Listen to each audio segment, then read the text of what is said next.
मेरी बहन मुझे बता रही थी कि उन्होंने मोदी जी का भाषण सुना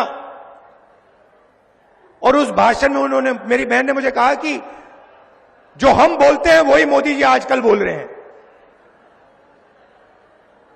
पता नहीं, शायद मेमोरी लॉस हो गया है।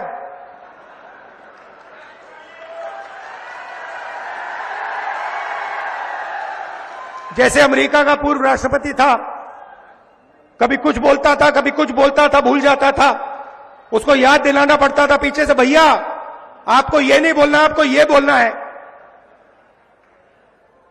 वहां पे यूक्रेन का राष्ट्रपति आया और अमेरिका के राष्ट्रपति ने कहा कि भैया रूस के राष्ट्रपति पुतिन आए हैं। उनके पीछे लोग आए, कहे नहीं नहीं नहीं भैया रूस के नहीं है, यूक्रेन के हैं। उनका मेमोरी लॉस हो गया था। वैसे ही हमारी प्रधानमंत्री का मेमोरी लॉस हो रहा है।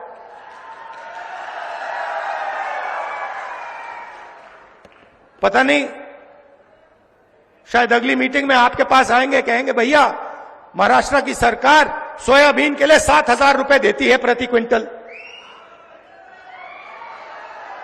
मैंने कहा कि बीजेपी कॉन्स्टिट्यूशन पे आक्रमण कर रही है।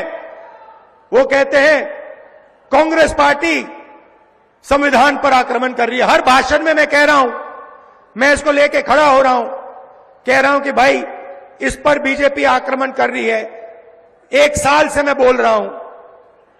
मोदी जी को पता लगा कि लोगों को गुस्सा आ रहा है, तो मोदी जी कह रहे हैं, राहुल गांधी कह रहा है कि राहुल गांधी संविधान पर आक्रमण कर रहा है।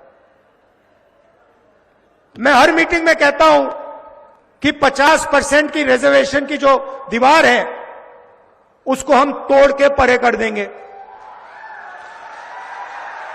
लोकसभा में मैंने नरेंद्र मोदी जी के सामने बोला कि 50% की जो रिजर्वेशन की दीवार बना रखी है, जिसको आप नहीं तोड़ना चाह रहे हो, उसको हम लोकसभा में तोड़ के दिखाएंगे।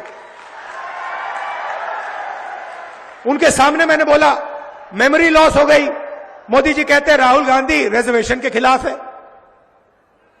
राहुल गांधी, उनके सामने मैंने बोला कि मैं 50% की जो दीवार है उसे तोड़ने वाला हूं। कांग्रेस पार्टी इंडिया गठबंधन उस दीवार को तोड़ेगी।